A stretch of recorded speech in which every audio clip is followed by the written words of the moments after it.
स्वरांचे प्रकार, स्वरांचे म्हणजे स्वर रचनांचे प्रकार बघितले, पण स्वर म्हणजे काय हे नाही बघितलं. म्हणजे मुळाला हात नाही घातला. स्वर म्हणजे काय? तर स्वर हा नादापासून तयार होतो. नाद, नाद किती प्रकारचे? दोन, एक आहत आणि अनाहत. आहत म्हणजे कानांना ऐकू येतं आणि अनाहत म्हणजे आपल्याला शक्ती नाही ऐकायचं. येतो ऐकू, म्हणजे कोणाला ज्यांनी तपश्चर्या भरपूर केली असे ते संत महंत जे असतात त्यांना तो ध्यान लावल्यावर ऐकू येतो. तो कसला आवाज असतो? हृदयाची धडधड, रक्ताचं वाहणं, रक्तपेशी मरतात, जिवंत होतात, नव्या तयार होतात. 5 प्राण सारखे फिरत असतात शरीरातून, त्याचा आवाज होत असतो.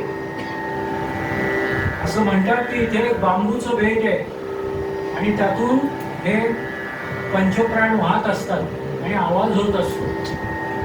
आणि सगळे आवाज गोळा कुठे होतात? इथे होतात, हृदयामध्ये होतात. अनाहत चक्रामध्ये सगळे आवाज गोळा होतात आणि ते ऐकू येतात. कोणाला? संत महंत, त्याला अनाहत नाद म्हणतात.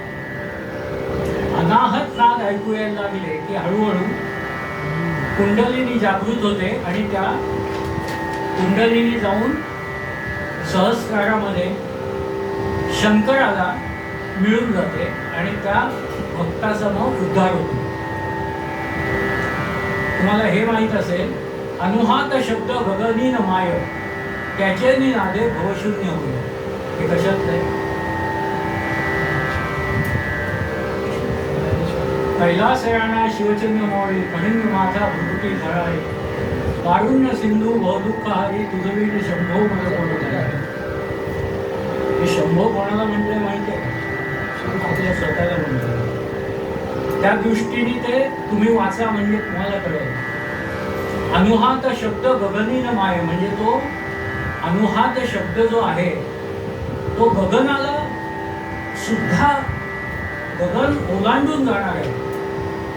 असं डोकं फाटल्यासारखं वाटतं, असं संत सांगतात. म्हणजे एकदा कुंडलिनी जागृत होऊन तो नाद एकदम असा, एक महाराजही आले होते बडोद्याहून, त्यांनी पण सांगितलं. एक वसईला महाराज आहेत, त्यांनी सांगितलं. तर अनुहात शब्द गगनी न माय, एवढा तसा आवाज असतो. त्याचे नी नादे भवशून्य होईल. म्हणजे काय? भव म्हणजे भवसागर. माणसाच्या सगळ्या ज्या काही 6 ऋतू आहेत, काम, क्रोध, लोभ, मोह, मत्सर, दंभ, हे सगळे शांत होतात आणि त्याचे नी नादे भवशून्य होईल. तो माणूस समाधीमध्ये रंगून जातो. कथा निजांगे करुणा कुमारी, तुझविण शंभो मध्ये कोण. तर हे जी सगळी स्तोत्र किंवा ही लिहिली ना, ही त्यांनी स्वतःला उद्देशून लिहिली. आपल्यामध्येच शंकर आहे असं बघा, पिंड आहे शंकराची ती बघा, आपल्यामध्येच सगळं आहे. आपण उगाचच तीर्थक्षेत्र हिंडाळत जातो देवाला. देव आपल्यामध्येच आहे. अद्वैत भाव म्हणतात तर. मी आणि देव वेगळे नाहीच आहे, देव माझ्यामध्ये, असं तुम्ही मानलं की तुमच्या हातून पाप होणारच नाही. तर ह्या अनुहात शब्द हे बऱ्याच स्तोत्रामध्ये येतं. ते मारुतीचं जे स्तोत्र आहे एक लहानसं, त्याच्यामध्ये ना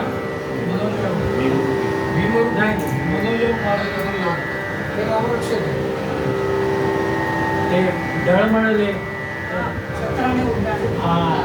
ते कुंडलिनी जागृत जेव्हा होते त्यावेळेचं वर्णन आहे. सत्राणे उड्डाणे, ओंकार उड्डाणे. तर ते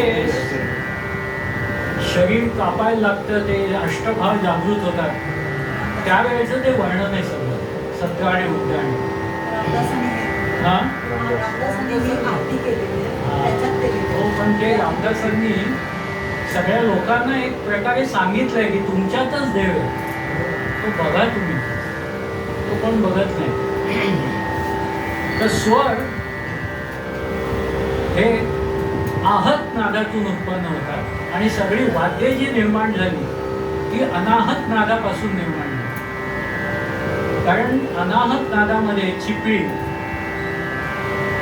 तुमचे टाळ, चिपळी, मृदंग याचे आवाज येतात आणि ते आवाज ऐकून त्याप्रमाणे आपल्या ऋषीमुनींनी वाद्य बनवले आणि स्वर हे आहत नादातून उत्पन्न झाले. आहत मध्ये पुन्हा संगीतोपयोगी नाद आणि संगीताचे निरुपयोगी नाद. निरुपयोगी म्हणजे आता हा हा ह्याला काय अर्थ नाही. त्या संगीतोपयोगी नादाला श्रुती म्हणतात.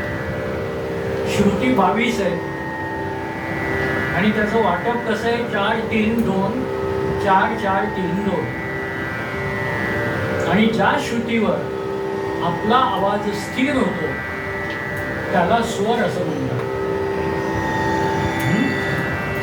ज्या श्रुतीवर आपला आवाज स्थिर होतो, असा होत नाही. म्हणजे नवीन शिकणाऱ्याचा होतो पण असा होता का, मग जो हलतो तो स्वर नाही बरं का. स्वर हा एका जागी उभा राहायला पाहिजे.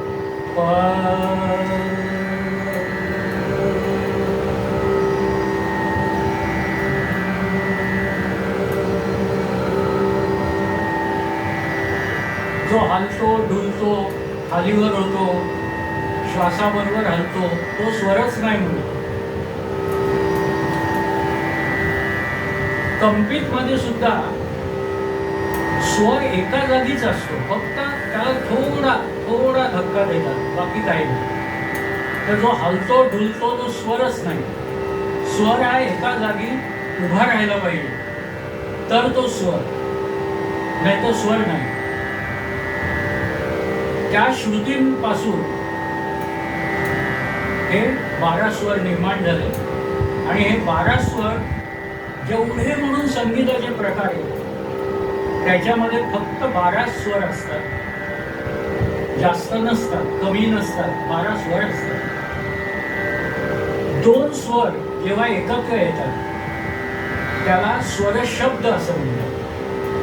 स्वर हे अक्षर, 2 स्वर एकत्र आले की स्वर शब्द आणि असे अनेक स्वर शब्द एकत्र आले की स्वरवाक्य.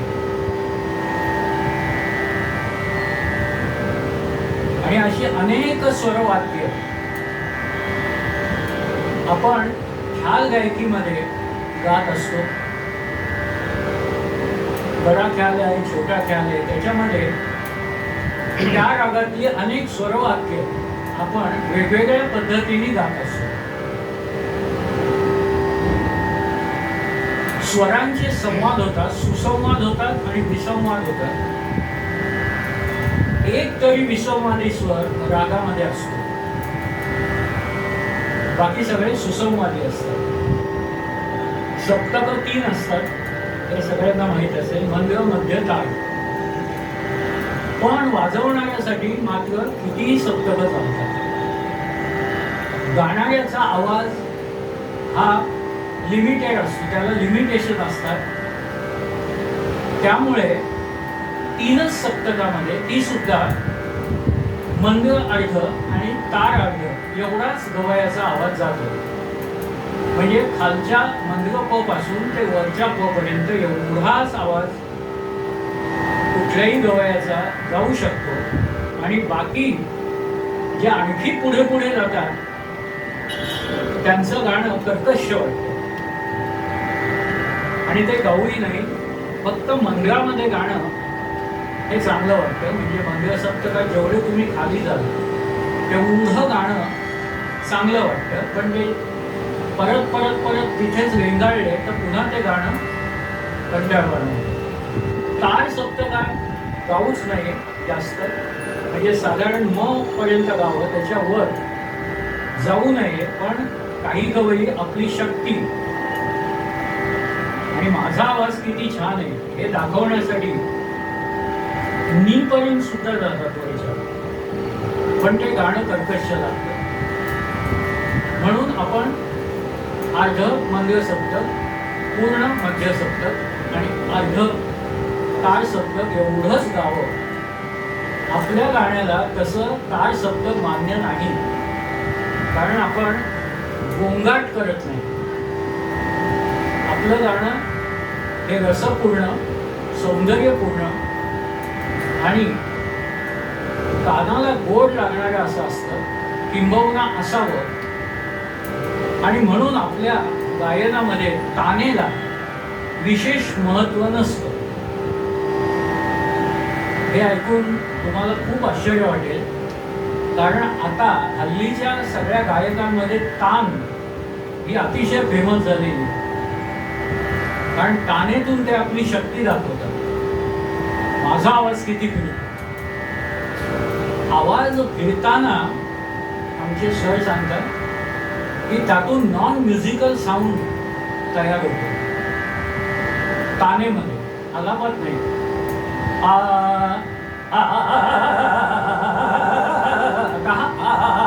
हा जो साऊंड आहे हा तानेमध्ये तयार होतो, पण आलापात नाही होत. आणि म्हणून बऱ्याच गवयांच्या ताना जर तुम्हाला अचानक ऐकवल्या तर राग ओळखता येणार नाही, कारण नुसतं एवढंच असतं. तुम्ही ऐका पाहिजे.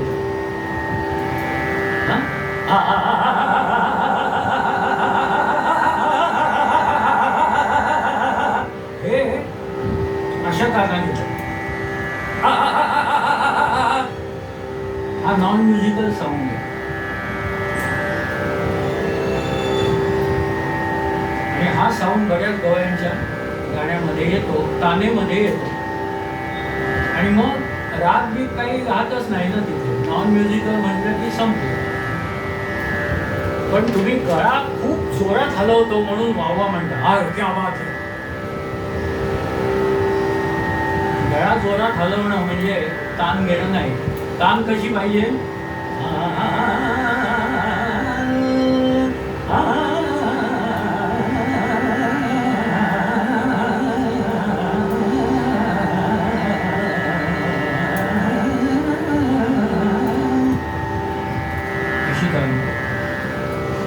ते लोक कशी घेतात आणि मानही हलते त्यांची, काही जीभ बाहेर काढून जातात. हे पण वाईट आहे. पूर्ण जीभ दिसतो कशाला, काय नशिबाने साथ दिली की नाव होतं, पुढे येतो माणूस. पण जे अयोग्य आहे ते अयोग्यच आहे, नाही का. आपण ते उचलायचं नाही, त्यांच्यातले चांगले गुण घ्यायचे, वाईट आहे ते सोडून द्यायचं. तर तान ही अशी सुंदर, कानाला गोड लागणारी असावी.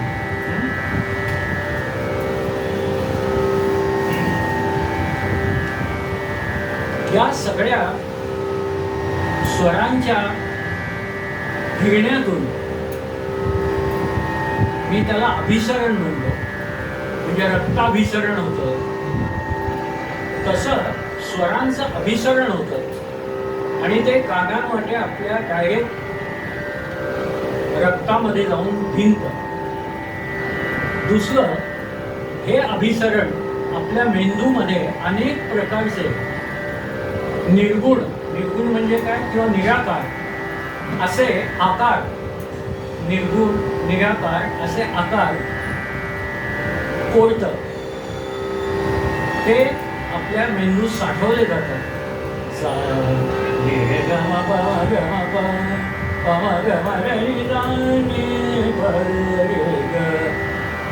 हे माझ्या मेंदूत एका निराकार अशा आकारात साठवलं गेलं.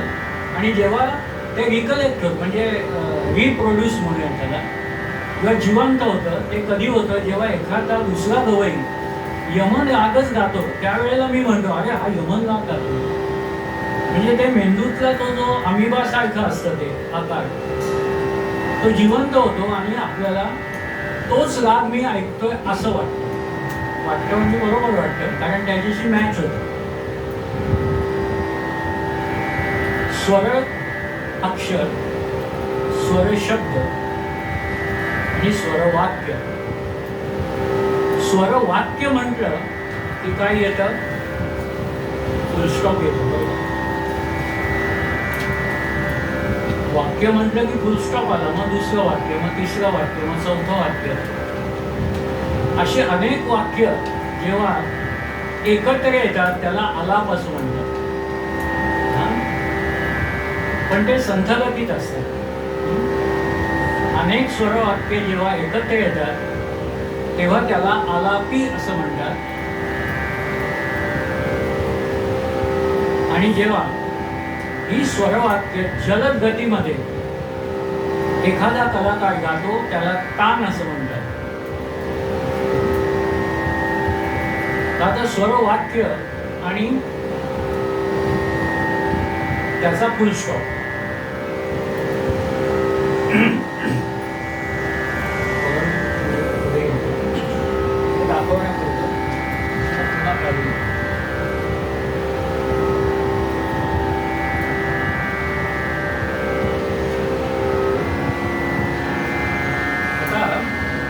आपण जास्त वर गाऊया नको. मी तुम्हाला फुलस्टॉप कसा असतो ते दाखवतो. पहिला सा घ्यायचा,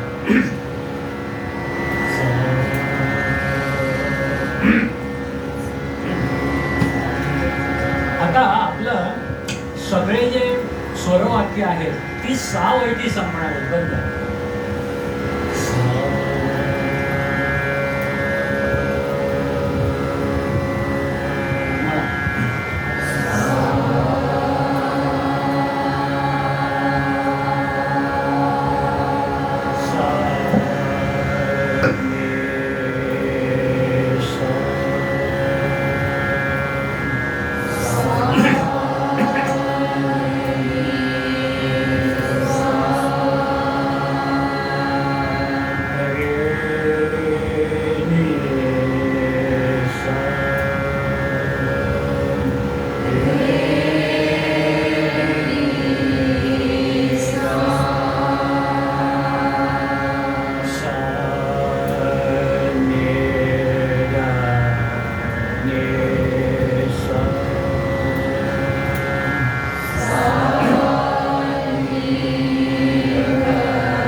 सगळे आलाप सा वरती संपवले. तर इथून रागाचा अभ्यास चालू होतो. आता रे वरती सा वरती आपण राग सुरू करण्याआधी अशा पद्धतीने विद्यार्थ्याला एखाद्या विवक्षित स्वरावर कसे आलाप संपवायचे हे शिकवलं पाहिजे. आता रे घेऊया. रे सा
केंद्रबिंदू झालाय आणि आपण मंद्र मध्य सप्तकातून वेगवेगळ्या स्वरांनी त्याच्या भोवती खेळ घडलाय.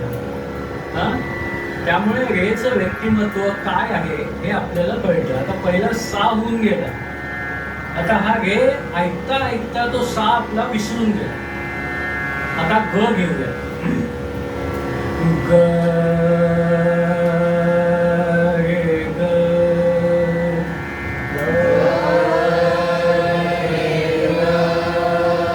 सा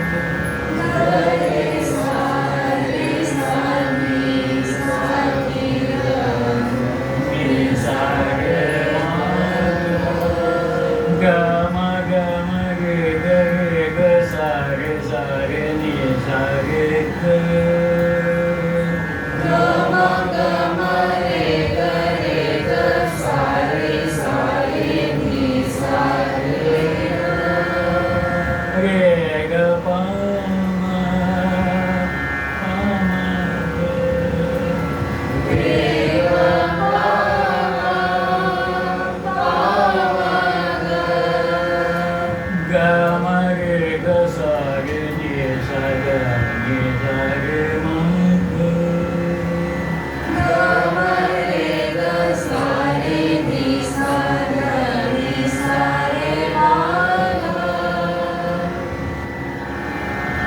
हा ग झाला. आता म वरती ना सा रे ग म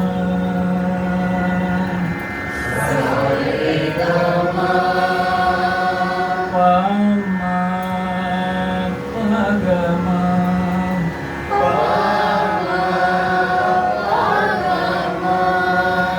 ग म ग रे सा रे ग म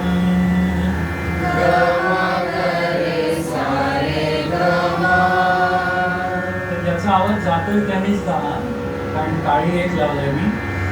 ग म प ध प म ग ग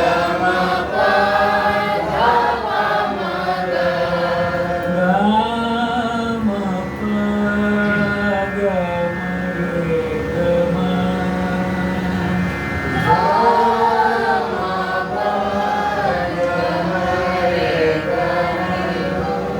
म रे ग म ग म प ग म रे ग म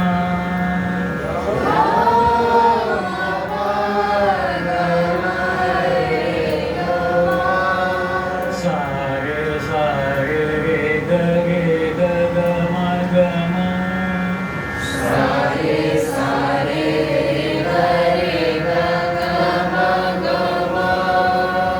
ग म प ग म म ग रे सा रे ग म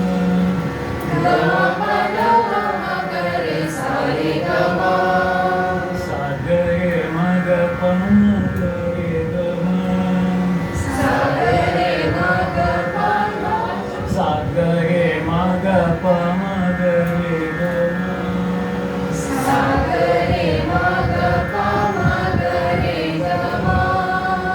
प म प म प म ध प ध म प म ग रे ग म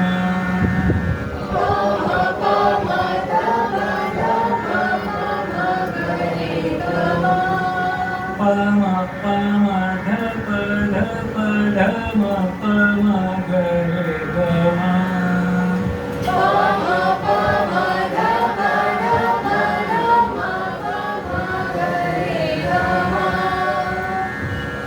ही कुठे गेली? गेली ना? अच्छा अच्छा, हां. छोटी हुशार आहे ती. हां. तर असं म वरती आपण न्यास केला. याच क्रियांना वादी आणि संवादी असं म्हणतात. तर विद्यार्थ्याला काहीही आयडिया न देता हे शिकवायचं की प्रत्येक स्वरावरती आपण कसं येऊन पडायचं सारखं वरून खालून, म्हणजे आरोही अवरोही, आणि हे सगळं शुद्ध स्वरांमध्ये शिकवायचं. कोमल बिमल घ्यायचे नाही, राग घ्यायचा नाही, काही नाही. मग प घ्यायचा. तुम्हाला फक्त मी करून गाऊ नका, कारण स्वर वर आहे, मुलींना नाही जमणार. प म ग म प म ग म प ध प प ध प म ग रे ग म प ग म प ध नि ग प नि प ग म प ग म प प म ग रे सा रे ग म ध प ध प ध म प म प ग म रे ग सा रे ग म प सा ग रे ग सा म ग म सा प म प ग म प सा ग रे म ग ग प म म ध प प ध म म प ग ग म प प ध प नि ध नि प ध म प ग म प म ग रे ग म प प सा नि सा प नि ध नि प ध म प ग म ध प म ग रे ग म ध प. असा तो प वर झाला.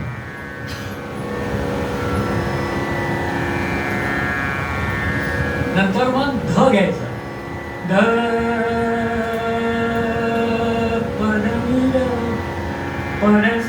र पद रे सा नि र ग म प ध सा ग रे म ग प म ग प ग म प ग म प ध पद सा नि र प म ग रे ग म म प ग ग म प ग म प ध पद म प ग ध पद म प ग सा नि सा ध नि पद म प ग म ध प प नि ध नि प सा नि सा प नि ध नि प ध म प ग प म प सा रे सा ग रे म ग प म प ग म ध प प ध सा नि प ध रे सा प ध ग रे सा नि र प म ग रे ग म ध प प ध नि सा ध नि ध सा नि रे नि सा ध रे सा रे नि सा प रे सा रे नि सा म प ध नि सा रे नि सा नि र प म ग म ध प ग म प ध प म ग म ध ध चालय ग म प ध प म ग म ध ग म ध म ध नि ध नि सा रे सा नि र प म ग म ध सा रे ग म ध सा रे ग रे ग म प म प ध ध नि ध सा नि रे सा रे नि सा नि र प ध नि र प म ग म प ध ध ध ध नि नि नि नि सा सा ध नि ध ध ध नि ध ध ध नि ध रे सा नि र प ध सा नि र ग म प ध नि सा नि र सा रे ग म प ध नि सा नि र अशा प्रकारे ध वरती स्वरांच्या वेगवेगळ्या रचना करत ध वर संपायचं, मग नी वरती संपायचं. अशा प्रकारे जेव्हा विद्यार्थी गायला लागेल, सर सांगा तुम्ही कुठल्या स्वरावर संपव, मी अर्धा तास गाऊन दाखवतो, तेव्हा मग राग सुरू करायचा. म्हणजे पहिले सगळे मी आता 11 वाजेपर्यंत सांगितलं ते रामायण महाभारत, ते पहिलं सगळं, नंतर हे करून घ्यायचं. तोपर्यंत विद्यार्थी टिकला तर टिकला, नाही तर हुकला.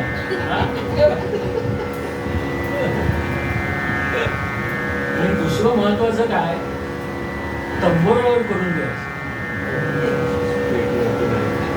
पेटीवर नको. आता मध्ये पेटी घेऊन बाई बसतात आणि 10 मुली अशा अर्धवर्तुळाकार बसतात आणि बाई शिकवतात. फेसबुकवर येतं कोणाकोणाचे.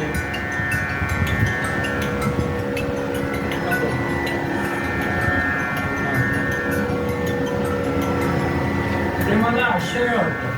आणि जोर जोरात पेटी वाजवून, म्हणजे हे पहिल्यापासून आहे, जोर जोरात पेटी वाजवतात. आणि मी एक क्लास बघितला, ते आमच्या सरांनी एवढे वेळ असतं, त्या मुली एवढे वेळ असतं. तू रेणुका ना, रेणुका एवढी एक मुलगी, हिच्या एवढी एक मुलगी, हिच्या एवढी एक मुलगी, अजून 2 म्हातारे वेळ असतात. असे सगळे अर्धवर्तुळात आहेत. एकच स्वर सगळ्यांचा, सगळ्यांची बुद्धी पण एकच. आणि त्या बाईमध्ये इतक्या जोरात पेटी वाजवून गायच्या. आणि मग काय, एखाद्याला समजलं नाही समजलं, त्या गदारोळात काय समजतंय, त्यातून क्लासमध्ये, हे हॉलमध्ये चालू आहे, त्यातून एका कोपऱ्यामध्ये तबल्याचा क्लास चालू असतो, दुसऱ्या कोपऱ्यामध्ये व्हायलिनचा क्लास चालू असतो बरं का, आणि एका कोपऱ्यामध्ये हा क्लास चालू असतो. असं मी बघितलंय, 2-3 क्लास बघितले असे. कसं काय, आणि लोकही जातात. व्हायलिनवाल्याला त्याची शेजारीच तबला, 2-3 तबल्याची मुलं असतात. हा व्हायलिन वाजवत असतो, याला काही स्वर आहे, तिकडून गाण्याचा आवाज जोरदार, त्यातून कमी की काय सुगम संगीताचा एखादा कोपरा असतो. म्हणजे असे कोपरे आणि असे क्लास. आमच्यावर काय संस्कार होते वडिलांचे, की वडील बसायचे, गादी होती त्यांची वेगळी, स्वतः तबला वाजवायचे, विद्यार्थिनीच्या हातामध्ये तंबोरा, आणि ते तबला वाजवून गायचे आणि शिकवायचे. एका वेळी 1 किंवा 2 किंवा मॅक्झिमम डोक्यावरून पाणी गेलं 3, त्याच्यावर त्यातून ते 3 जे आहेत ते मॅच व्हायला पाहिजे, म्हणजे बुद्धीने, स्वराने, वयाने, तर ती बॅच झाली. तुम्ही 9च्या बॅच मध्ये या, अरे 9च्या बॅच मध्ये काय असं सांगतात. विचारायला गेलं तुझी कोणती बॅच, तू 7च्या बॅच मध्ये ये. 7च्या बॅच मध्ये मला पहिल्यापासून शिकायचं असतं, सारेगमापासून. तू 7च्या बॅच मध्ये तिथे चालला असतो बिहार. मला समजत नाही, डायरेक्ट बिहार गायला. तू बस त्यांच्यामध्ये आणि गा, ते सांगतो म्हणजे काय. मला सारेगमा शिकायचंय, डायरेक्ट 7ची बॅच म्हणजे बिहार, मग 8ची बॅच मुंबई असेल. मग तुला त्या सारेगमाची बॅच कोणती, ती बॅचच नसते, पण विद्यार्थी घ्यायचा असतो. बस तर 9च्या बॅच मध्ये विद्यार्थ्याला काय कळते, तो ते सांगतात ते गातो, बेसूर बेताल कसंही जाऊ दे. पण आपल्याला मात्र तसं नाही करायचं. आपल्याला चांगल्यापैकी शिकायचं. तर अशा पद्धतीने जेव्हा शुद्ध स्वरांमध्ये आपण वेगवेगळ्या स्वरांवरती थांबण्याची आणि रचना करण्याची एक सवय पाडून घेतो, त्याला आदत म्हणतात. रियाजामध्ये 3 आहेत, आदत, जिगर आणि हिसाब. तर ही आदत आहे, आदत पडली पाहिजे, रियाजाची सवय लागली पाहिजे. ज्यावेळी रियाज करायचा त्यावेळी तो झाला पाहिजे आणि तितका वेळ झाला पाहिजे. म्हणजे मी जर ठरवलं की सकाळी 9ला बसायचं, तर अव्याहतपणे 9लाच बसलं पाहिजे, बरं का. म्हणजे रियाज करायला. आणि किती 2 तास करायचं तर 2च तास झाला पाहिजे. नको आज कंटाळा आला, असं नाही. आज तर भेटायला येणार आहे, अर्धाच तास करू, असंही नाही चालू. भेटायला येणार नंतर बोलवा, त्याच्यात नाही बोलवायचं. तर ही आदत म्हणतात त्याला, आदत. जिगर, जिगर म्हणजे काय, जिद्द, की मी हे करून दाखवीनच. नाही सर ती काय माझी हॉबी आहे, म्हणजे काय. पहिली गोष्ट तुम्ही लक्षात ठेवा की संगीत ही हॉबी नाही. हॉबी काय असते, तिकीट जमवणं, मूर्ती जमवणं, नखं वाढवणं, केस वाढवणं, मिशा वाढवणं, या सगळ्या हॉबीज आहेत. संगीत ही हॉबी नाही, छंद म्हणतात त्याला मराठी. ते काय माझी हॉबी नाही, त्यामुळे ते काय हॉबी आहे, काय क्लास झाला नाही झालं चालतं. म्हणजे काय, म्हणजे एकदम लाईटली घेतात. तर जिद्द पाहिजे आणि हिसाब. हिसाब म्हणजे तालाची बाजू आहे, की तुम्हाला तेवढ्या मात्रेमध्ये स्वरांच्या विविध रचना बसवता आल्या पाहिजेत आणि गाता आल्या पाहिजे. त्याला हिसाब असं म्हणतात. आदत, जिगर आणि हिसाब या 3 गोष्टी जर विद्यार्थ्याला असल्या तर तो मोठा कलाकार होऊ शकतो.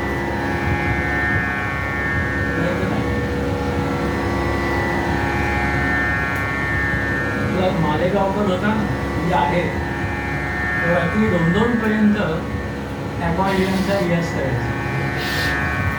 ते येईपर्यंत मला सांगितलं नंतर.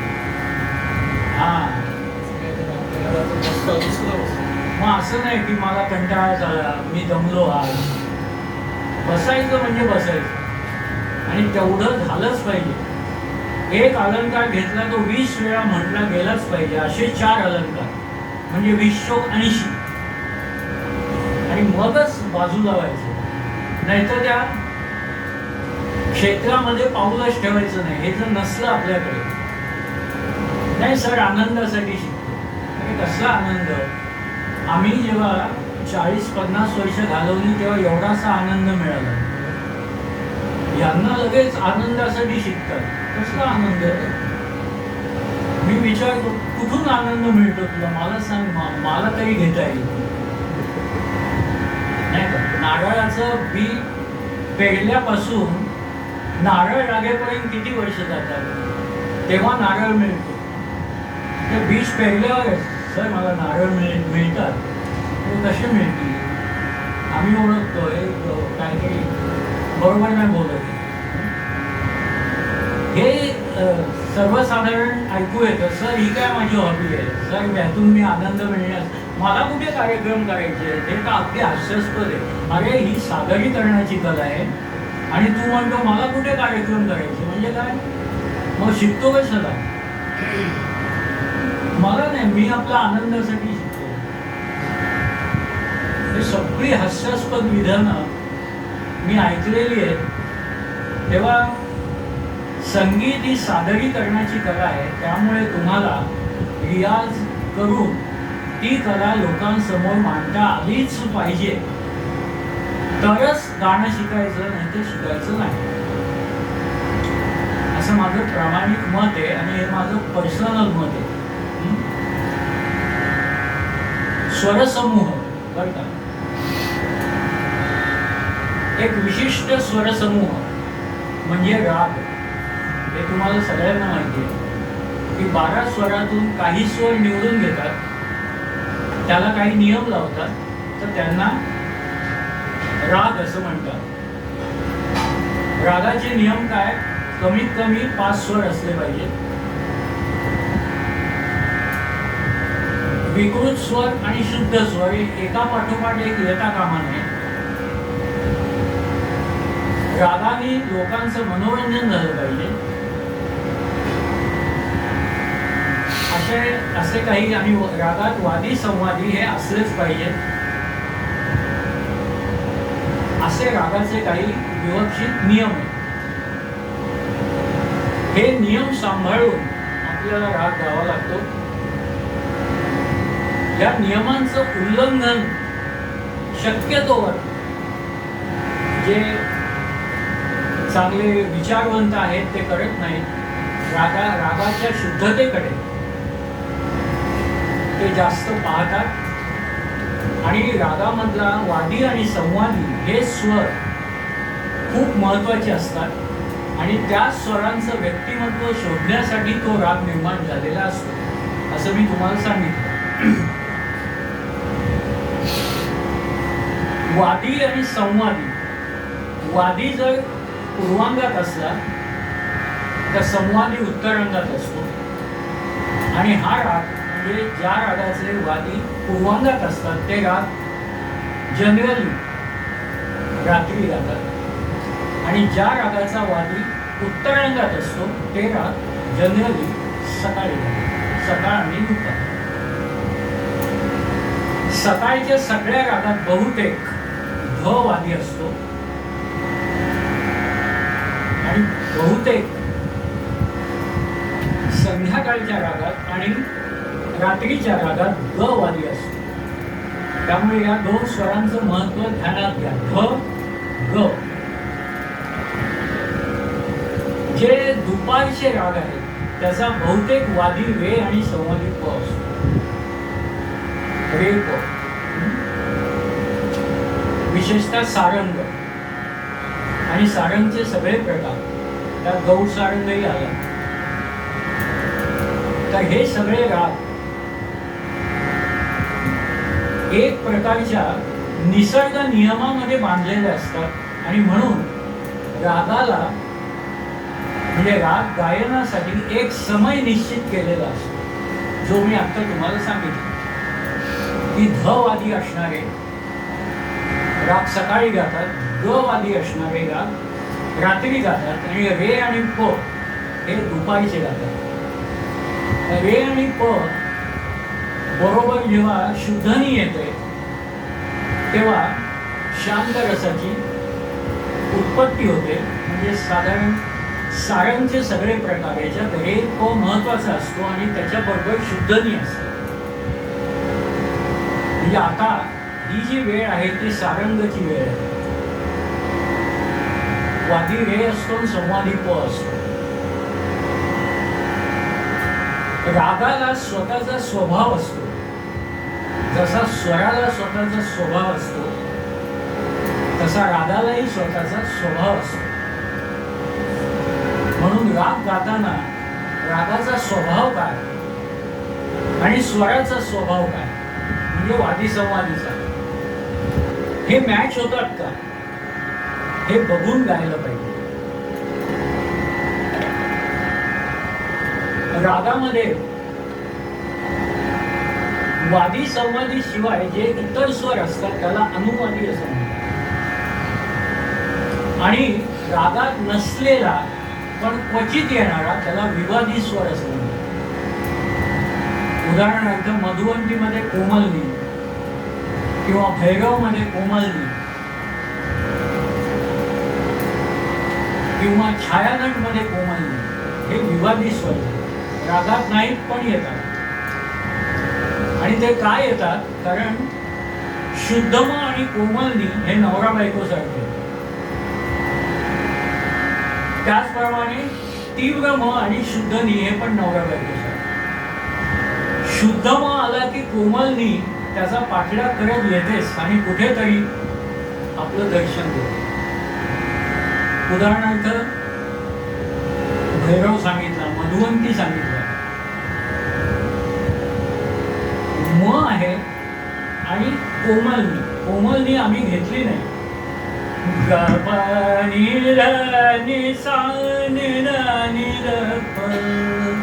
आलेल्या बिलावल मध्ये कोमलनी आली ती बाहेरची आहे, ती खरी नाही येतात.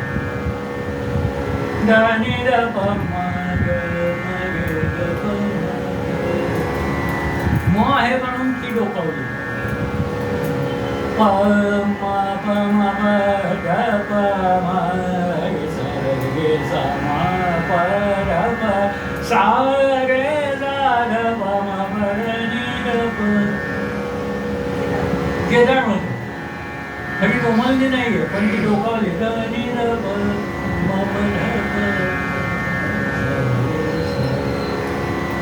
अशा या नवरा बायकोच्या जोड्या आहेत, लक्षात ठेवा. शुद्ध म कोमलनी, तीव्र म शुद्धनी. तीव्र म शुद्धनीचे बरेच राग आहेत आणि शुद्ध म कोमलनीचेही बरेच राग. तर हे स्वर हे मी का सांगतो सगळं कारण राग गाताना आपल्याला हे संवाद दाखवावे लागतात. म आणि नी याचा संवाद आपल्याला दाखवावा लागतो. ज्या ज्या रागात शुद्ध म आणि कोमलनी आहे तिथे तिथे आपल्याला या दोन स्वरांचा संवाद दाखवावा लागतो. सा ग म ग नि सा ग नि र म ग म नि ग म नि मानी हा संवाद दाखवायला लागेल. माधनी सारणी मणी मणी मणी दाखवायला लागेल. तसा रेप आहे, धग आहे. धग कुठे येतो? अल्लैया बिलावल किंवा बिलावलच्या सगळ्या प्रकारामध्ये, बिलावल थाटातल्या सगळ्या रागात ध ग संगती असते, याला स्वरसंगती असते. अशा जवळजवळ 40 स्वरसंगती आहेत. त्या वेगवेगळ्या रागात प्रविष्ट होतात. विशेष करून मग मगे, गमगे, धग, धग प, निध निसा, निध निसा निपद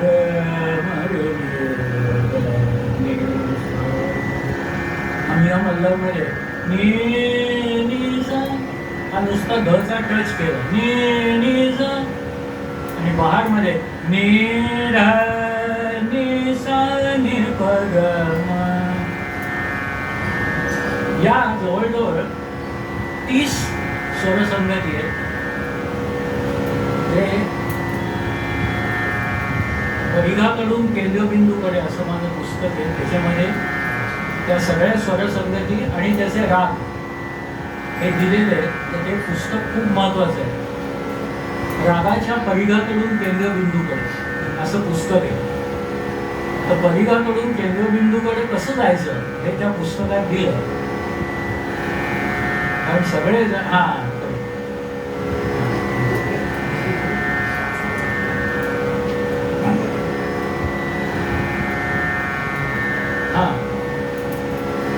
याच्यामध्ये सगळं आहे.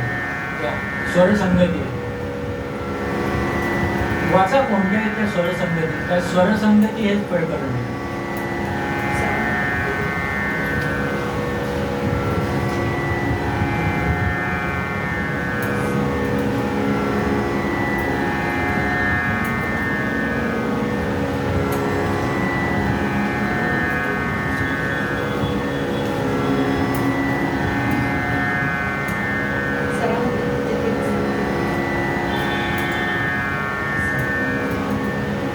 गम रेसा सगळे स्वर शुद्ध.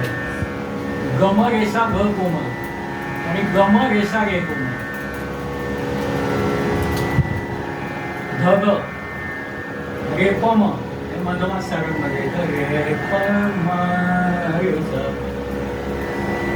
मग मनी ते तुम्हाला आता सांगितलं. तीव्र म आणि शुद्ध नी.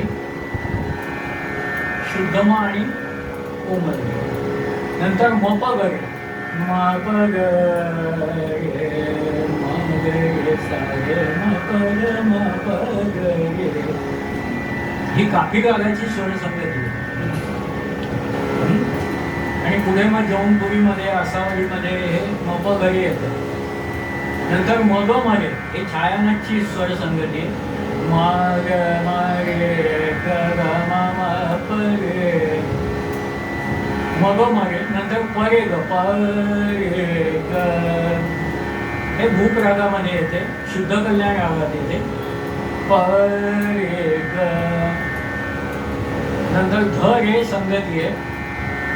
सा रे ग म प ध रे सा. भैरव रागा ध रे सा नि ध प म प रे. नंतर पध पपसा ही कल्याण अंगाची जे राग आहेत त्या सगळ्या रागात किंबहुना पध प सा रे सा ध प सा म्हणजे कल्याण अंग. अंग म्हणजे काय? एक विशिष्ट स्वरसमूह जो अनेक रागामध्ये प्रविष्ट होतो त्याला अंग असं म्हणतात. कल्याण अंगाचे राग कोणते? केदार, गौडसारंग, छायानट, कामोद, शुद्ध कल्याण, यमन. यमन तो मधनिसा जातो. तीव्रमय येतात. तर हे सगळे कल्याण अंगाचे राग. पध प प सा रे सा ध प म प ध प म हा केदार. पध प प सा रे सा ध प म प ग म प ग म रे सा रे प. कामोद झालं. पध प प सा रे सा ध प म ग म रे सा रे ग म प रे. छायानट ग रे म ग प ग प सा रे सा ध प म ग रे ग रे म ग प रे सा. गौडसारंग पध पपसा. सारे निसा सारे निसा ही जे निसागम पनिसावाले सगळे राग आहेत त्या सगळ्या रागामध्ये सारे निसा ग रे सा ग म ध म ध नि सा नि ध म प ध ग म ग रे सा रे नि सा ग रे सा. 22 नंतर सा रे नि सा ग म प ग म पाणी पद म प ग म ग रे सा रे नि सा. सिंपल. तर निसा ग म प नि सा वाले सगळ्या रागामध्ये सारे निसा ही संगती येते. निरे आणि रेनी ही संगती बऱ्याच रागात आहे. पूर्वामध्ये आहे, यमनमध्ये आहे, मारव्यामध्ये आहे, तो या धनाश्रीमध्ये आहे, निरे हा आणि वेणी. नंतर रेप संगती कामोद मध्ये निसम साम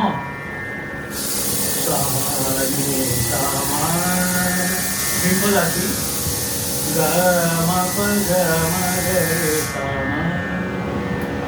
त्यानंतर बसन मध्ये सा ग म र प म ग म ग रे सा म. मारू बिहाग मध्ये सा ग म प म ग म ग रे सा म. साम संगती किंवा निसाम. मग मधसा आणि मधरेसा हे या दोन बसंत रागाचे स्वर संगती आहेत. धनी प, धनी धप आणि मनी धप. धनी धप तुम्हाला माहिती आहे, केदार आहे, अलैया बिलावल आहे. आणि मनी धप, मनी धप हे जे जे म आणि मी आहे त्याच्यात मनी धप संगत येते. नंतर पध पध म म प म प ग रे सा ग. पध पध म म प म प ग रे सा ग. हा बिहाग राग, बिहागरा, बिहाग नाही, बिहागरा राग. नंतर प ग रे सा भूपाची. धम, धम संगत बऱ्याच रागात येते.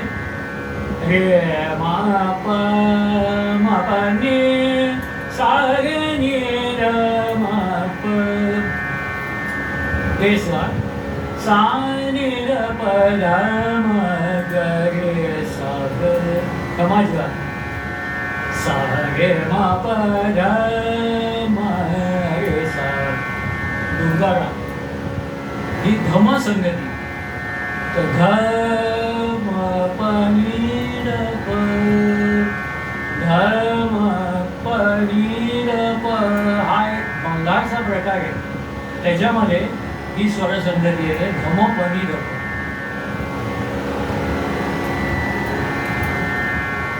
सा प किंवा प सा हे कानड्याचे प्रकार आणि तिलक कामोद्गार याच्यात येते. नि ग नि सा बहार आणि मल्हार. प रे ग म प रे सा. गौसारंग आणि छायानट. ग म म म ग ल दोन्ही म एका पाठोपाठ. ग म म म ग म ग रे सा. सा ग रे ग ही देशकार आणि अलैया बिलावल. आणि नि प ध म प ग रे सा. हा राग सकाळचा कोणता?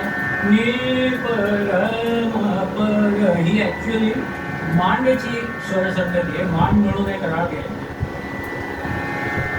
त्या एवढ्या 26 स्वरसंगती दिलेल्या आहेत आणि त्याचे रागही पुढे दिले.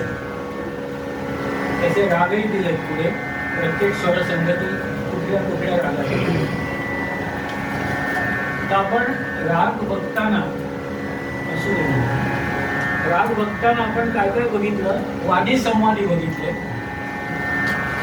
आणि स्वरसंगती बघितल्या. म्हणजे प्रत्येक रागामध्ये विशिष्ट स्वरसंगती असतात आणि वादी संवादी असतात.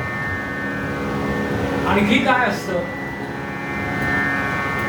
तर रागाचं चलन असतं. तर रागाचं चलन म्हणजे काय? तर त्यातले हे दोन पार्ट झाले, स्वरसंगती आणि हे वादी संवाद.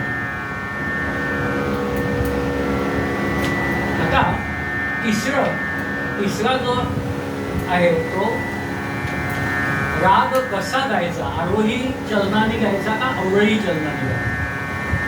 ग रे ग प नि र नि सा नि र प ध नि र प म ग रे ग प ध नि सा. अलैया बिलावल सकाळचा राग हा आरोही चलनाने गायचा. याच्यात अवरोह जास्त करत नाही. आणि त्याच्याबरोबर उलट यमनमध्ये सा नि ध प म ग रे सा रे ग प म रे ग म रे नि सा नि ध प म ग. बहुतेक यमनच्या चिजा ज्या आहेत बंदिशी आहेत सा प रे नि रे ग ग प रे सा. बहुतेक बंदिशी यमन रागाच्या या अशा प्रकारे पहिली ओळी आहे.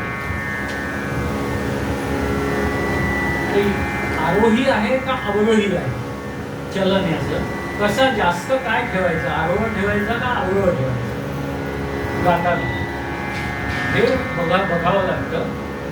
नंतर रागाचा स्वभाव म्हणजे राग कुठल्या चालीने चालतो घोड्याच्या चालीने चालतो का हत्तीच्या चालीने चालतो हे फार महत्वाचं आहे. कारण त्या रागाच्या स्वभावानुसार म्हणजे त्याचा जर गंभीर असेल स्वभाव शांत रस निर्माण होत असेल तर त्याचे आलाप हे अत्यंत संथगतीत केले जातात आणि जर चंचल स्वभाव असला तर त्याचे आलाप जराशा जलद गतीत केले जातात. दरबारी कानडा आणि अडाण आपण गाऊया का तुम्हाला हळूहळू झोप यायला लागली असं वाटतंय. तर दरबारी कानडा गाऊया. गा गा गा मारे सा म्हणा.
शांत हत्तीच्या चालीने.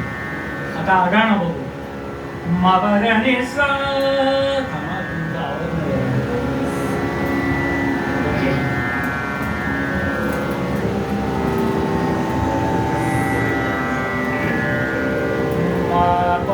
नाही. माबऱ्याने सा धानी गे सा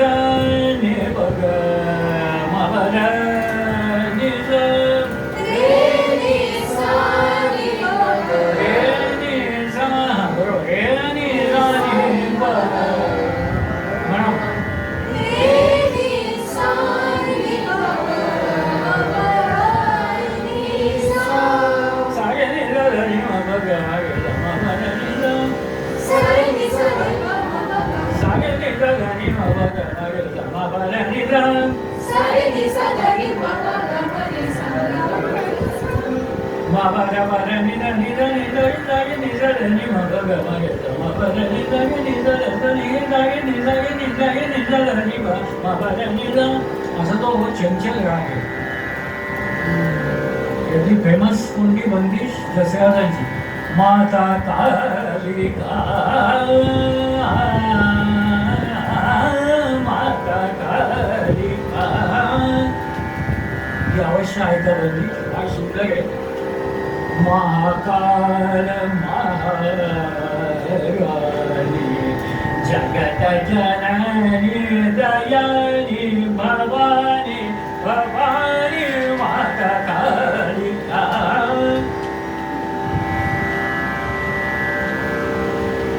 असा राणा तो चंचल आहे खूप.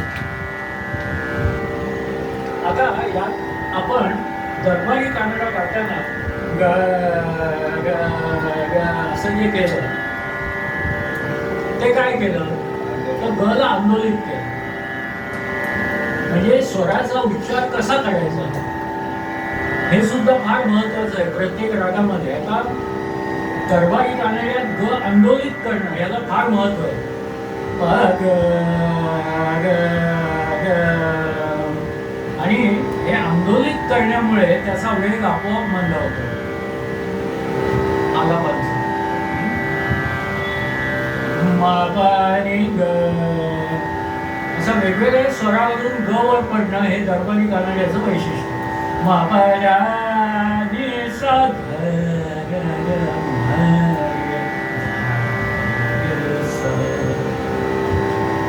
तर स्वभाव रागाचा कसा आहे? गंभीर आहे, चंचल आहे का शांत आहे त्यावरून आपल्या आलापांची गती आपण ठरवत असतो. त्यानंतर पुढला घटक येतो तो बंदिश. रागाचं चलन आणि राग गायन हे बंदिशीनुसार आपल्याला गायचं असतं. आता इथे जर बंदिश आणि राग हे जर मॅच नसले तर तो राग रंगत नाही. म्हणजे बंदिशीचा स्वभाव किंवा बंदिशीतला भाव हा रागाच्या स्वभावाला अनुकूल असावा तर ती खरी बंदिश. तर बंदिश शांत रसाची आणि स्वभाव चंचल रागाचा असं झालं तर तो राग त्या बंदिशीतून रंगत नाही. तर हे आपल्याला लक्षात ठेवलं पाहिजे आणि त्याच बंदिशी निवडल्या पाहिजे की ज्यामुळे रागाचा स्वभाव अधोरेखित होईल. रागाच्या चलनामध्ये हे पण येतं. आता हा ग आंदोलित आपण कुठे केला दरबारी कानडा. तसाच ध आंदोलित कुठल्या रागात होतो तर भैरव मध्ये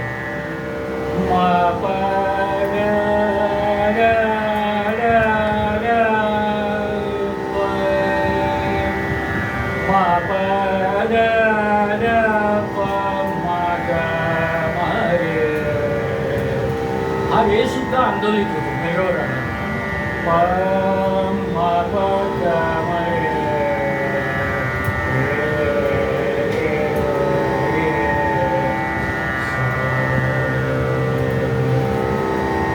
स्वरांच्या अभ्यासामध्ये आपल्याला स्वर आंदोलित सुद्धा करता आला पाहिजे.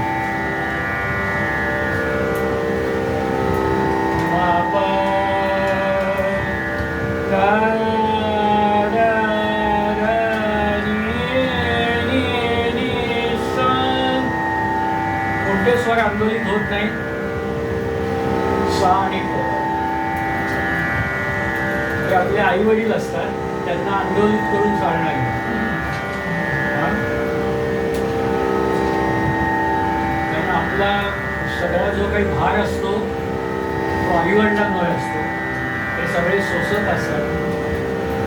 त्यामुळे सा आणि प हे आंदोलित होत नाहीच होत. आता वादी आणि संवादीच्या जोड्या तुम्ही बघितल्या. रे प साम साप गध शुभनी. पण वादी तीव्र म होत नाही. वादी तीव्र म एकही गाव नाही भारतीय संगीत. कारण तीव्र म हा नंतर आला. आम्ही खुसरोनी आणली. गोपाल नायकाला हा माहीत नव्हता स्वर तीव्र म. तर आम्ही खुसरोनी तो तीव्र म आणून यमन गायला आणि याला पराभूत केलं गोपाल नायकाला. तेव्हापासून आपल्या संगीतात तीव्र म घुसला. पण तो वादी नाही आणि शुद्धनी वादी नसते. आता याचं कॉमन सेन्स आहे. तीव्र म का नसतो वादी? कारण त्याच्या शेजारी कोण बसलाय? तो बसलाय. तो असताना मचं महत्व कसं काय? आणि तो इतका खेटून आहे. तीव्र म आणि प हे एकमेकाला एवढे खेटून आहे की तीव्र मला तुम्ही वादी करू शकत नाही. तसंच शुद्धनीच आहे. शुद्धनी जवळ कोणता आहे? सा आहे आणि ते खेटून आहेत एकमेकाला. त्यामुळे शुद्धनी संवादी होऊ शकेल पण वादी नाही.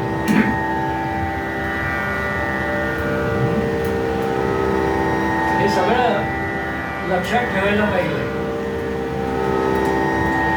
सा आणि प हे अचल आहेत. नेहमी आपण शिकवतो सा आणि प अचल आहेत. म्हणजे ते इकडे इकडे होत नाहीत. म्हणजेच आंदोलित होत नाही. अचल याचा अर्थच होतो. ते आंदोलित होत नाही.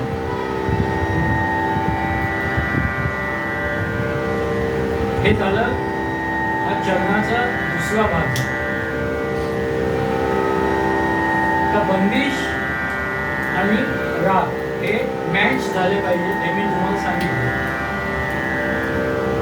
राग आणि ताल हे सुद्धा मॅच झाले पाहिजे. नाहीतर राग आहे एकदम गंभीर स्वरूपाचा आणि तुम्ही त्याला जर दादरा लावला किंवा केरवा लावला तर दादरा केरवा हे ताल चंचल आहे. ते दरबारी कानाड्याला लावलं तर ते विचित्र वाटेल. तर राग आणि ताल हे सुद्धा मॅच झाले पाहिजे.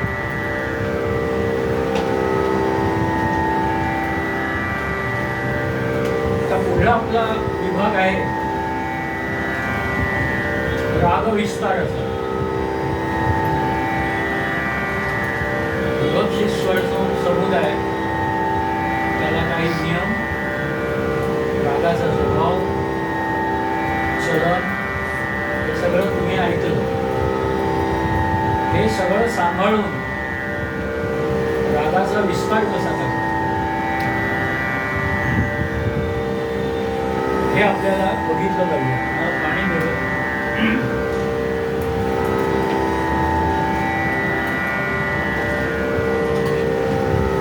ओरड पडायला लागली.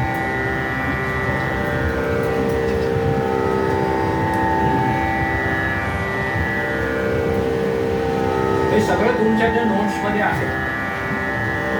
एव्हरीथिंग, इव्हन जास्तीचं पण.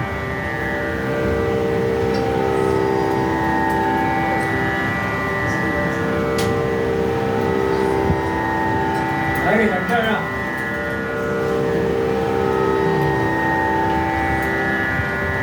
दुपार खूप झाली ना, भगवानाचा कडा.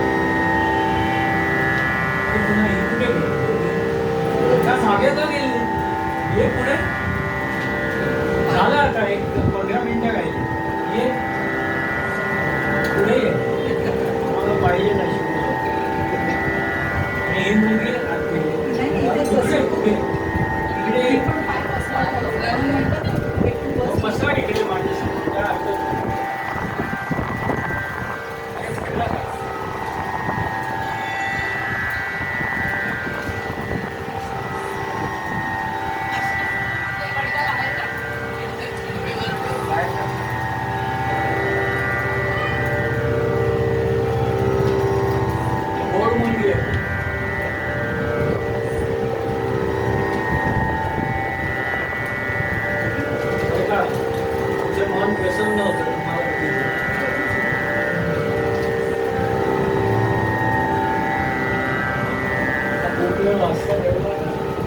त्रास व्हायचा.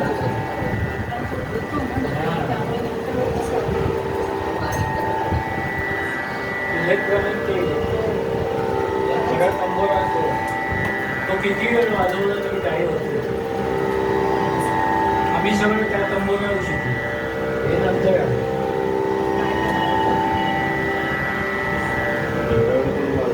हा? एवढ्या वेळामध्ये कोणाला वाजवणं पण शक्य नाही का? नाही, शक्य आहे. आम्ही तास 2-9 तास रियाज करायचो तंबोरा वाजवून.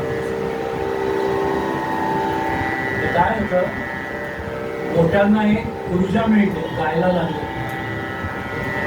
फक्त काय आहे, ती लय जी आहे ना वाजवण्याची, ती फास्ट होता कामा नये.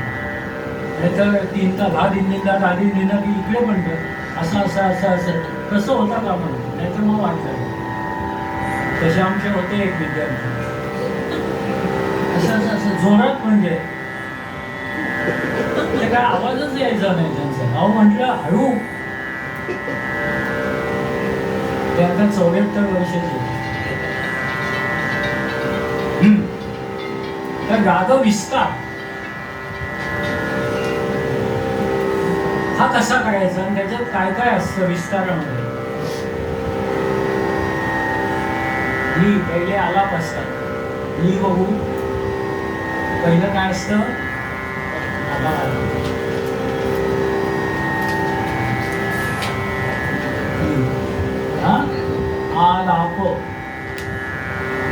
पिक्चर पण निघाला होता आलाप म्हणून, अमिताभ बच्चन होता. आलाप. दुसरं बोल आलाप. बोल आलाप.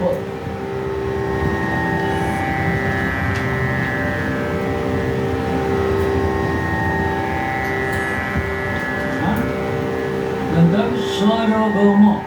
स्वरगम.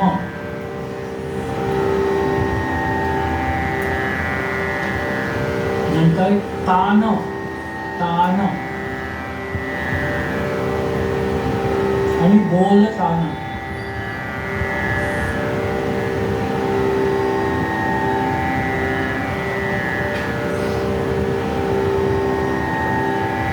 तर सरगम आहे ना, की त्याची उभी रेष काढू सरगमच्या खाली. हा, त्याचे 2 भाग, एक लयकारीची सरगम, लयकारीची एवढंच लयकारीची, आणि दुसरी साधी, आणि तिसरी आलापयुक्त सरगम. पहिली लयकारीची, दुसरी साधी साधी रत्न, आणि तिसरी आलापयुक्त सरगम. असे सरगमचे 3 प्रकार येतात गायकीमध्ये.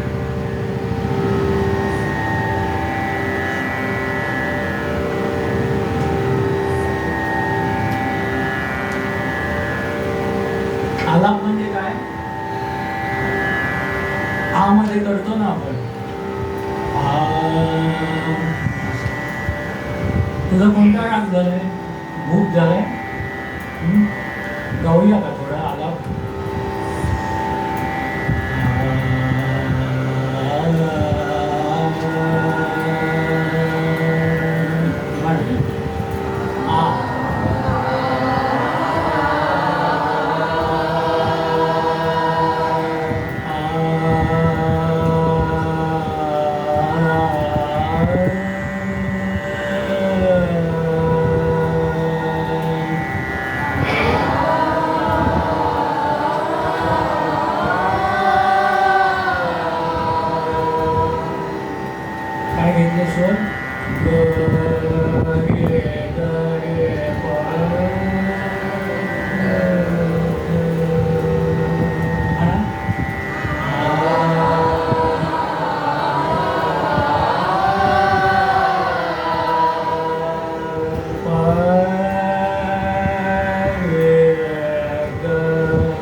काढण्याचा वादिष्य कर.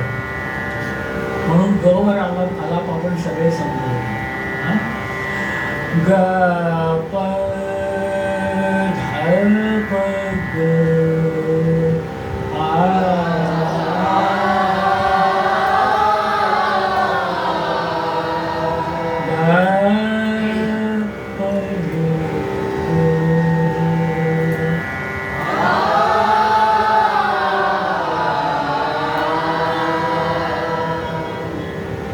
ही परेग संगती सांगितली ना, पर ही भूप रागात आहे.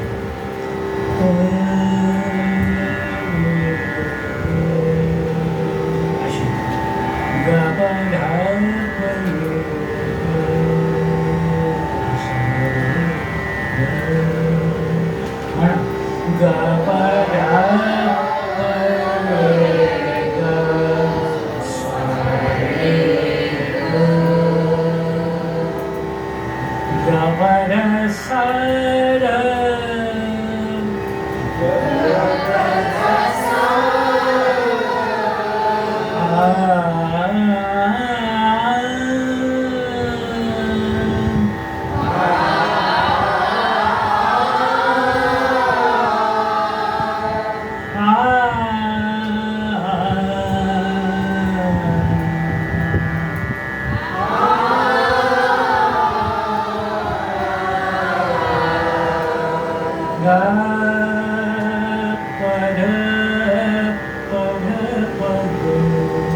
आता काय आपलं वहीत लिहिलेलं मी जात नाही, मनाने जात.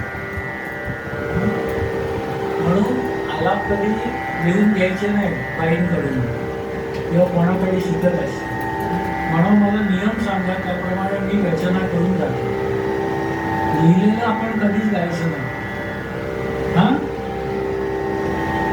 बरं का, साक्षी लिहिलेलं गायचं नाही. हा आता हे काय झाले, आला आता बोल आला. बोल आला मला काय, आपल्याला शब्द पाहिजे, म्हणजे बंदिश घेतली पाहिजे कुठली तरी. बंदिश म्हणजे काय, तू सांग, बंदिश म्हणजे काय?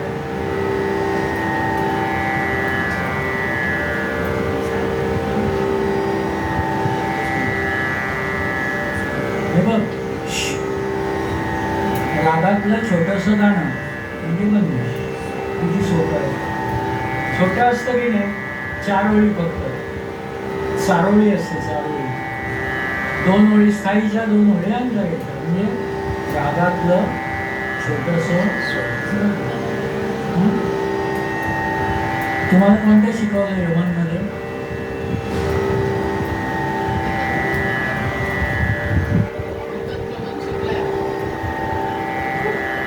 कोणत्या एरियाली प्रिया बिनस?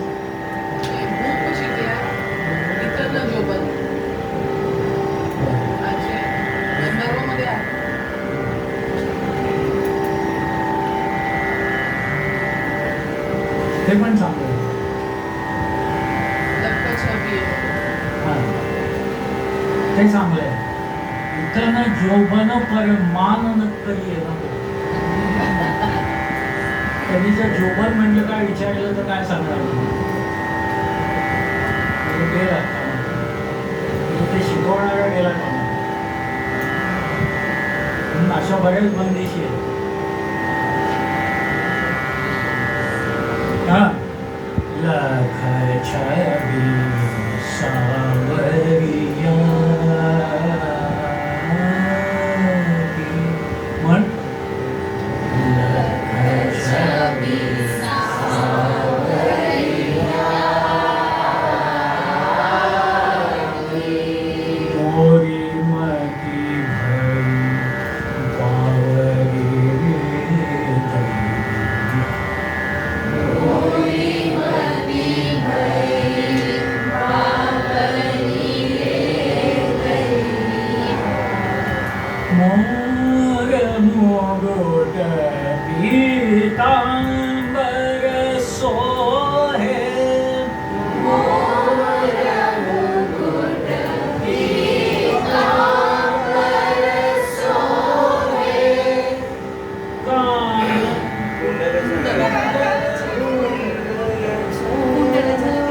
कुंडल छलकत कानन में कुंडल छलकत कानन में मोरी मती भरी बावरी रे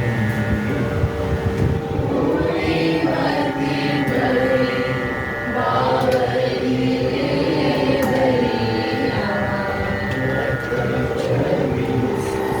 लख अशी छबी म्हणजे काय चेहरा कोणाचा आहे कृष्णाचा आहे सावरिया म्हणजे कोण कृष्णाला म्हणतो इतर नाही कोण छान असते गोड आहे हा मोरी मती भई मती म्हणजे काय बुद्धी बावरी झाली म्हणजे मी काय गडबडून गेलो किंवा माझी बुद्धी एकदम त्या कृष्णाच्या पायापाशी गेली मला काही माझं सुचन असं मोरीमती भई पावरी रे दैया हे दैया म्हणजे ते आयुष्य म्हणतात तसंच ते दैया म्हणजे पावरी रे दैया तर कृष्णाचं स्वरूप कसं आहे मोर मुकुट पितांबर सोहे मोर मुकुट म्हणजे मोराच्या पिसाचा मुकुट घातलाय पितांबर म्हणजे पिवळा धोतर नेसलाय कुंडल झलकत काननमय कानामध्ये कुंडल आहे आणि असं त्याचं ते लख असा प्रकाशमान स्वरूप बघून मी अगदी काय म्हणूया त्याला हा गोंधळून गेले कृष्णाला बघितलं गोंधळूनच जायला होतं छबी सावरिया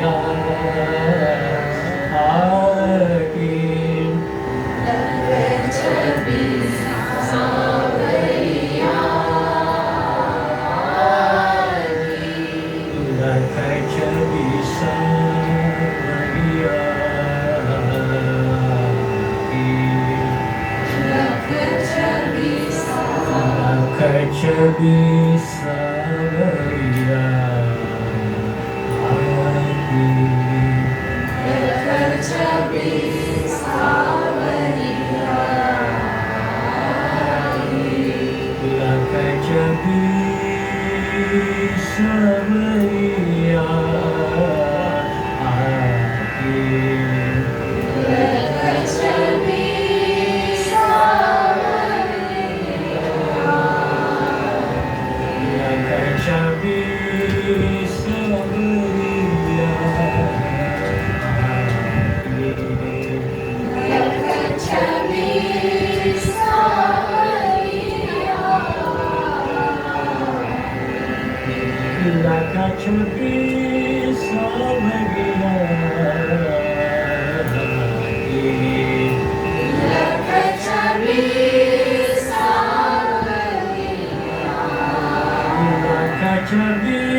लख छबी सावरिया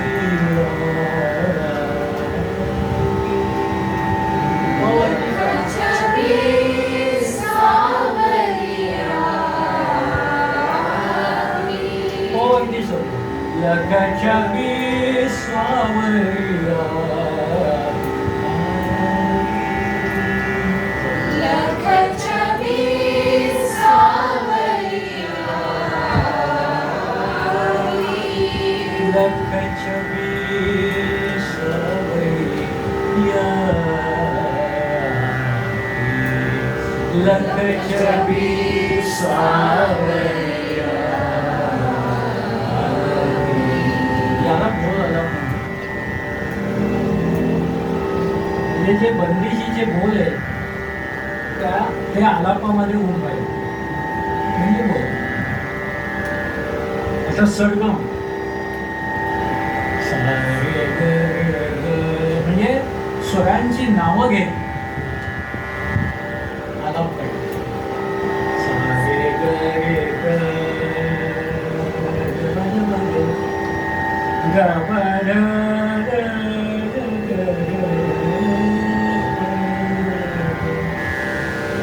हा म्हणा मीच म्हणतो सारे ग रे ग सारे ग रे ग ग प ग प न प ग रे ग ग प ग प न प ग रे ग ग प न सा र प ग रे ग ग न सा र प ग रे ग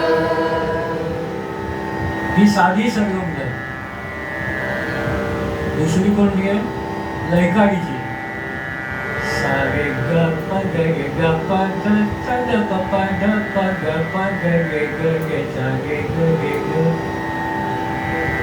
ही लयकारीची सारे ग गे ग प ध प ग प ध च प ग ग प गे ग सा गे गे ग प ध प ग स ध सा गे ग गे ग सा गे ध सा प ध गे ग सा सा सा सा गे ग ग ग ग ग प ध ध प ग प ध सा सा ध प ग ग सा गे ग सा गे ग सा गे ध प ध सा प ध सा प ध सा प ध प सा ध सा ध सा ध गे ध सा प ध प ग प ग गे ग सा गे ग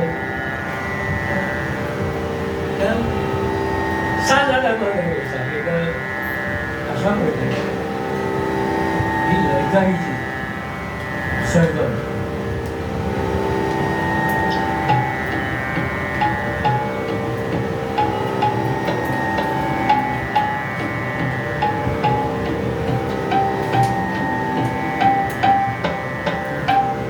हा ग प ध स ध प ध प ध प ग गे ग ग प ध ध स प प ध ध प गे गे ग सा गे गे ग गे ग गे प ग ग प ग ध प ध प ध प स ध गे सा ध प ग गे सा गे ग ग प ध प ध स प ध प सा प ध स ध प ग गे ग ग प ध प ध स ध सा गे ग सा गे सा ग गे ग सा गे ध सा प ध ग प ध प ग गे सा गे प ग गे सा ग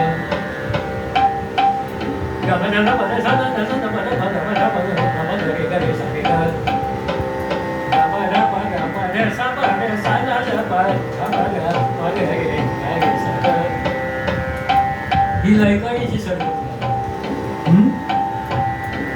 आता दसऱ्यात घेतात ती आलापयुक्त सरगम ग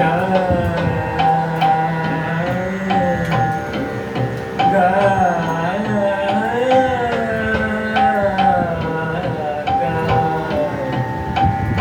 सा गे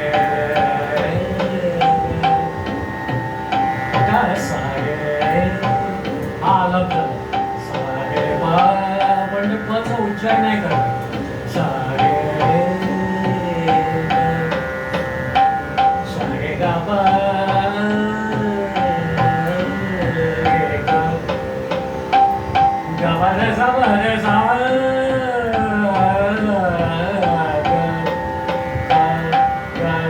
गे ग गा पा सा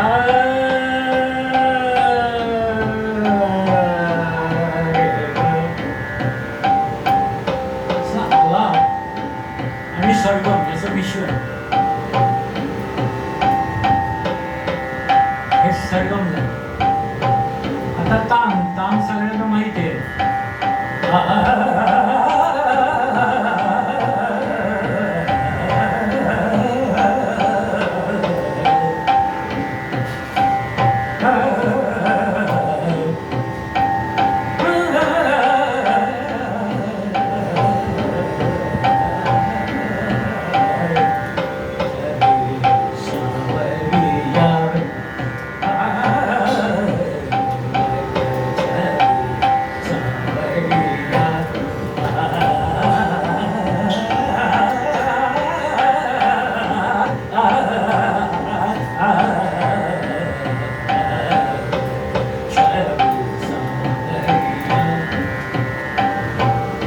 ही झाली तान.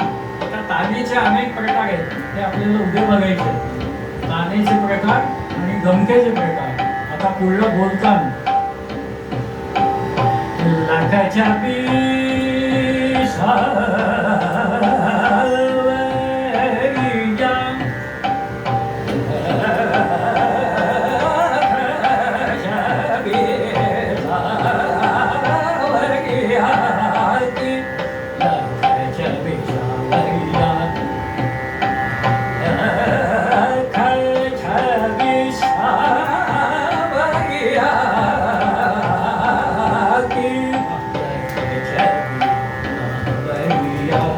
ही झाली बोलचाल.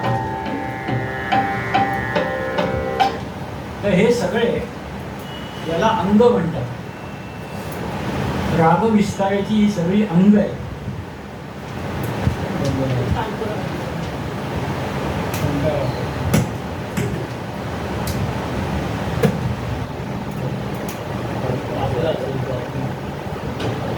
असू दे झालंच. आलं का लक्षात का काय सगळं मुंबई गेलं.